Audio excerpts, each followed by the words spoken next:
Pemirsa, jelang peringatan setahun serangan Rusia ke Ukraina, Presiden Amerika Serikat Joe Biden menyampaikan pidato di Polandia. Setelah sebelumnya melakukan kunjungan dadakan ke Kiev, Biden menegaskan dukungan terhadap Ukraina dan NATO.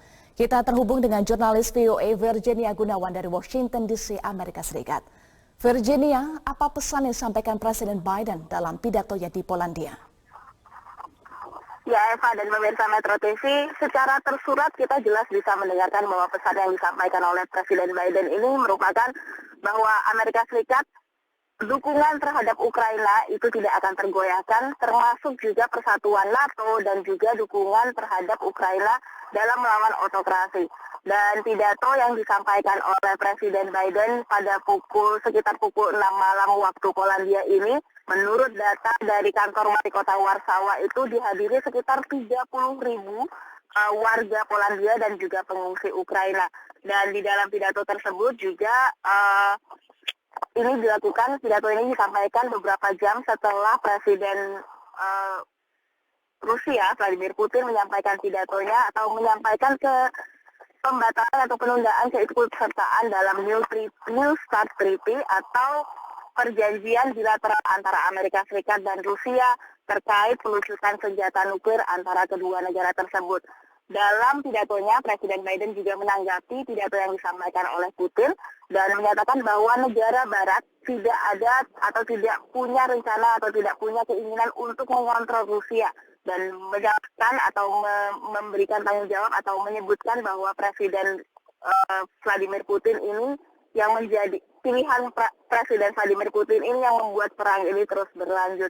Selain itu juga kalau kita lihat dari pesan tersiratnya, mengapa seorang Presiden Amerika Serikat Joe Biden ini harus jauh-jauh ke Polandia untuk kedua kalinya dan pergi ke Kiev dalam kunjungan dadakannya dalam waktu perang untuk menyampaikan pidato peringatan perang antara Rusia dan Ukraina. Dari sejumlah analis yang diwawancarai itu menyampaikan bahwa ini menunjukkan betapa pentingnya dukungan yang ingin diberikan oleh Amerika Serikat kepada Ukraina, termasuk upaya Ukraina untuk melawan atau menghentikan invasi dari Rusia. Eva. Iya, Virginia, soal bantuan, apakah ada bantuan tambahan yang diberikan Amerika Serikat kepada Ukraina dalam kunjungan Biden kali ini? Ya, dalam kunjungan dadakannya, Presiden Biden ini menyebutkan akan memberikan bantuan tambahan sebesar 500 juta dolar Amerika Serikat dalam bentuk bantuan militer. Ini di atas atau tambahan dari total bantuan yang sudah diberikan Amerika Serikat sejauh ini itu mencapai 112 miliar dolar Amerika Serikat yang mayoritas itu dianggarkan untuk bantuan militer. Dan dari kunjungan yang dilakukan oleh Biden ke Kiev itu juga disampaikan bahwa nanti akan diberikan bantuan termasuk amunisi tambahan dan juga rudal anti-tank yang akan diberikan kepada Ukraina. Namun sampai saat ini permintaan Ukraina yang paling mendesak atau yang paling sering diminta itu adalah jet tempur F-16 yang tak kunjung diberikan oleh Amerika Serikat.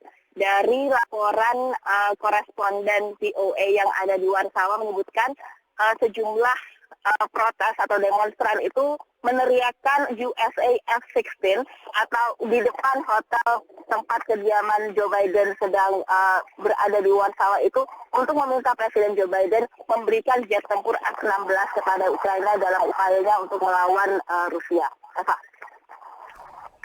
Iya, Virginia, 2 hari lagi atau 24 Februari 2023 adalah setahun peringatan invasi Rusia ke Ukraina. Bagaimana sentimen warga AS terhadap Ukraina?